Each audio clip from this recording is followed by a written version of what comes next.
So make all the mistakes your mother made. Make all the mistakes your father made. Just don't invent mistakes of your own. That's called tradition. Tradition. Make the mistakes your grandfather made and his grandfather made, but don't invent new mistakes. And the newest mistake is the lack of confidence. Why is it that when you were growing up and your parents spanked you, it worked? We deserve it. We deserve it. You hear people talk about, oh, my father, he would, I could never, if I did that, he would beat me, and it's always a pleasant memory. What is that? Look at the kids. Look what they get away with. My father would never. And they're so happy about that. What is that? Again, it's very simple facts of life. The father was the authority at home. That's it. If he has the authority and he spanks you, Thank you. You've been put in your place. If he sends you to your room, you go to your room because he's the authority and he said, get out of my face. But if he doesn't have the authority, like many parents today, they are not the authorities at home. So if they spank a kid, the kid is thinking like, what gives you the right to spank me? And he hates you and he rebels and he runs away. But you see, as you arrested. But if he doesn't have the authority to spank you, he also doesn't have the authority to send you to your room. So either he's the father, the papa, or he's not. If he's not, how dare he spank you? How dare he take your toy away? How dare he send you to your room? So the spanking isn't going to work. The kid is going to hate you. You send him to his room, he'll hate you there too. He'll just sit there wallowing in his anger and resentment. What gave parents authority back then? How did kids know that the father had authority? No lawyers. What, do you have papers to prove it? No lawyers. No lawyers. No lawyers. How did children know that their parents have authority? So you could say, well, the Ten Commandments. Kids were taught, you have to honor your parents. That was part of it. It was also true that politically, the lifestyle, the climate, everybody knew that there are authorities. If the Tsar says, if the emperor says, right? If the policeman says,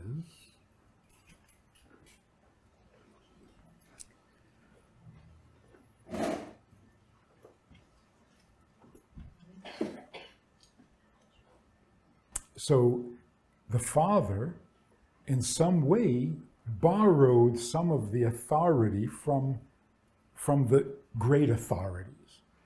Children knew that a father is terrified of a policeman is terrified of the emperor, and so on. So the child is terrified of the father. There was a hierarchy of authorities. In our society today, there is no authority. The president is a buffoon. The governor is an idiot. The principal is nuts. The teacher is horrible. Who? Maserati is good. And then the father comes in and says, I'm telling you to... Oh, you think you're the president? What if you were? I wouldn't respect you then either. So the whole notion of authority is gone. Yeah. So how can parents today have authority? And children want their parents to have authority. They need their parents to have authority. What can parents do to have authority?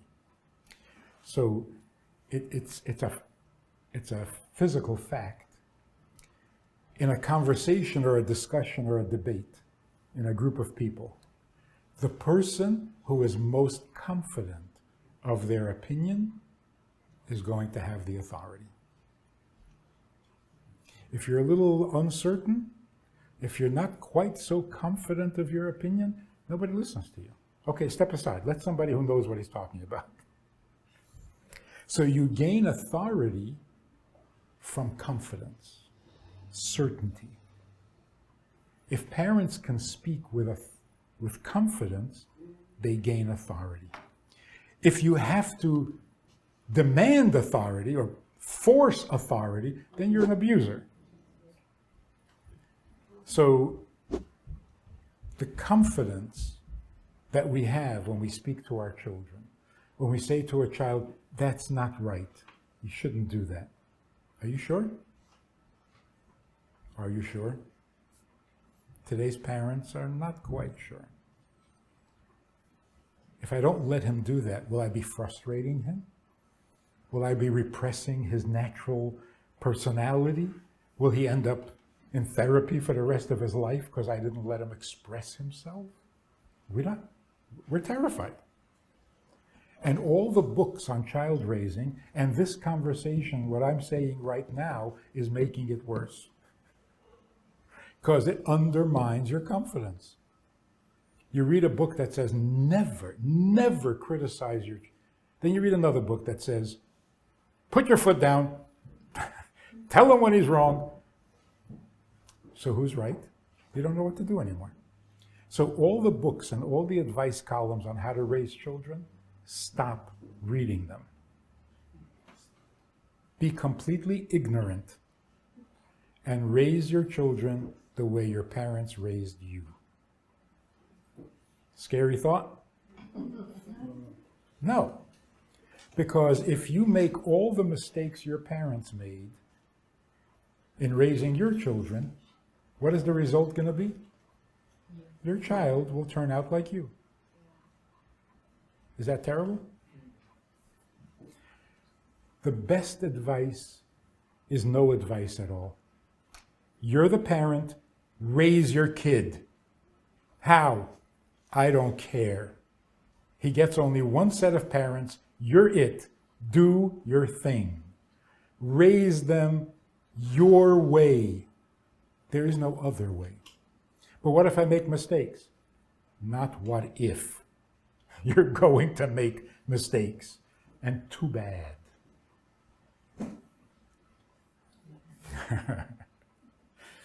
You know this guy who's suing his parents for giving birth to him without his consent? No, you haven't heard? Yeah. It's real, it's real. They threw it out of court, by the way. If you want to know what they threw it out of court because the parents argued that they wanted to ask his permission. They couldn't find him.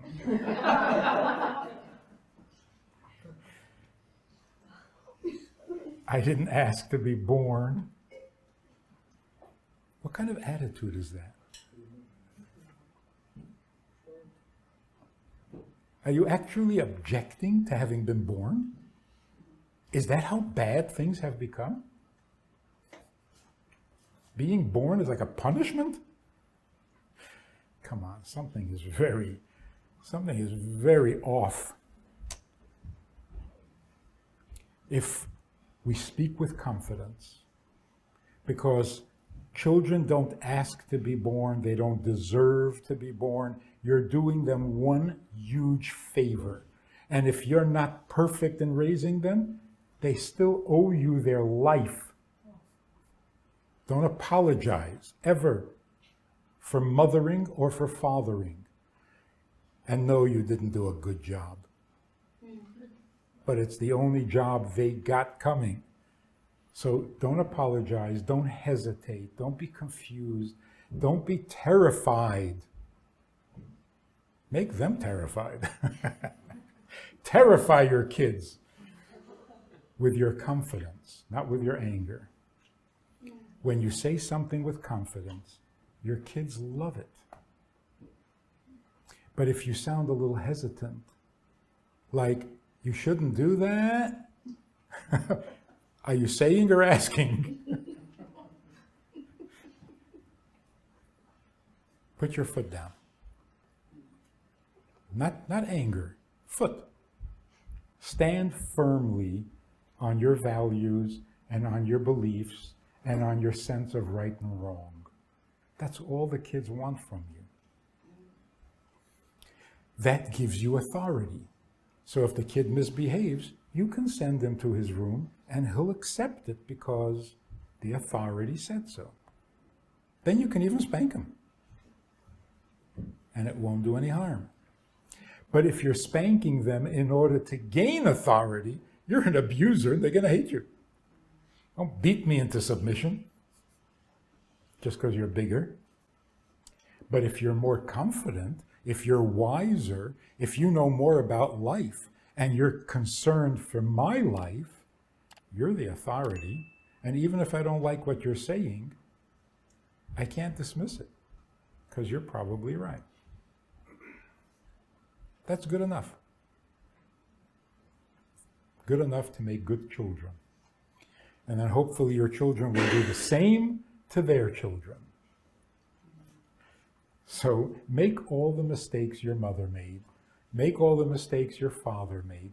Just don't invent mistakes of your own. That's called tradition. Tradition. Make the mistakes your grandfather made and his grandfather made, but don't invent new mistakes. And the newest mistake is the lack of confidence. According to which book should I raise my kids? Because the books contradict each other. From one extreme, the same author can contradict. Remember Dr. Block, Dr. Spock? Yeah. Dr. Spock, not Mr. Spock. Huh? Benjamin Spock. So he wrote this book about you never spank a child, and and then he got a little older, and he said, spank him. Cancel previous book and spank your kids. So now what do you do? He said, a whole generation grew up according to Dr. Spock's. And then he comes along and says, oops, never mind. Well, a little too late. Thank you very much.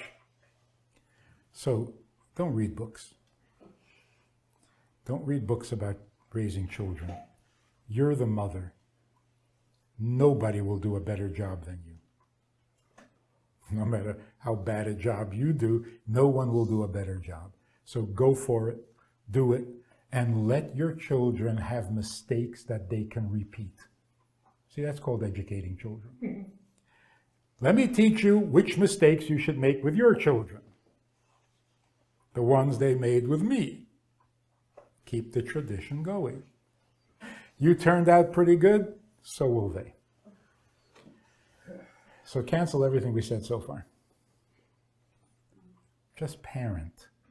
And you'll never have to apologize for parenting. Where do you get the confidence from?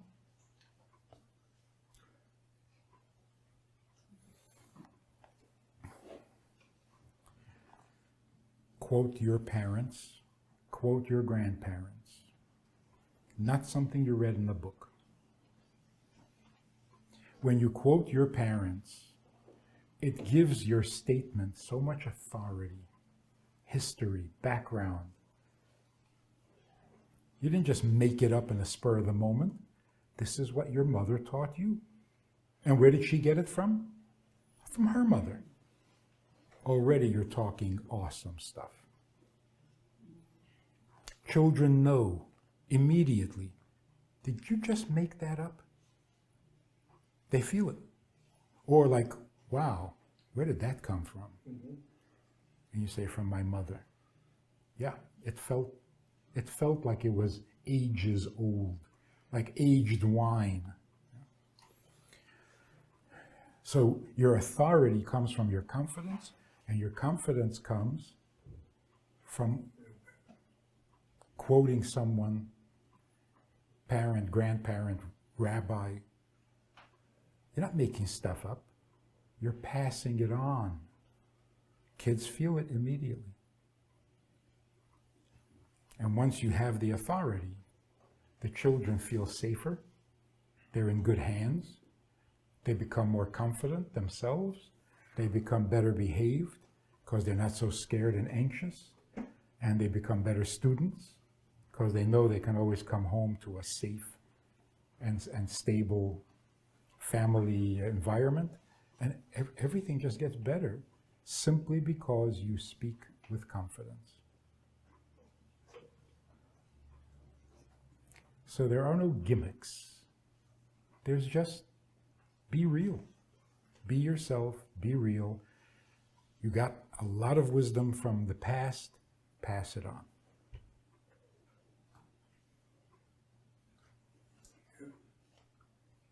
Even if you have to make it up. You want to tell your child something? You can just say it, or you can say, my grandmother told me. She never did. She should have. Good enough, close enough. My grandmother almost told me. She was about to tell me. She was too, ran out of time. But really, if you quote, you do two things. It gives you confidence, and you enlarge the child's existence. Every child thinks that the world began with them. When you tell them, no, there was life before you, people before you, you come from a line of people who did whatever, and you let them know whose grandchildren they are. That means that they are more significant.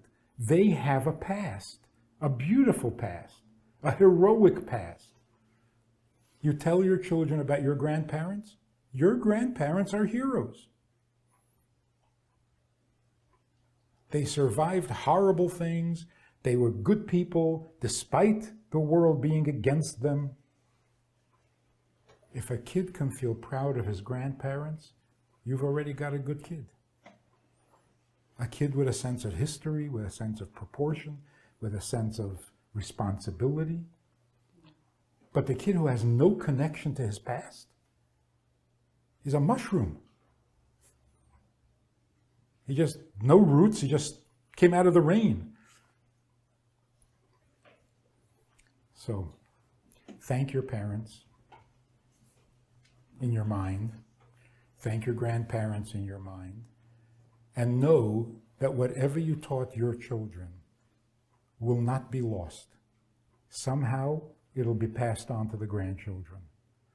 And if they know that it came from you, they are richer, you are richer, life is richer, because you've connected the generations. Holiness comes from connectedness. All disconnection, separation, is unholy. So the more you get together, the more connected you feel, the more joined a community is, the holier it is. If you enjoyed this conversation or this topic, and you're looking for more information, or you want to hear it again from another angle, there's a way to do that. And that is in this book. It's all there. Order it from Amazon. You can read it, reread it, and share it. We have a Sunday night program for VIPs that you might be interested in. It's informal, it's questions and answers, it's conversation. It's really relaxed, it's really pleasant, enjoyable, informative, and kind of community-like. It's a Sunday night program, there's a Wednesday morning program for the VIPs, and there's a Wednesday night program. All of it just conversation, casual, laid back, unscripted. So join us, take a look, click the link below and see which of the three suits you best, and join us for some enjoyable conversation.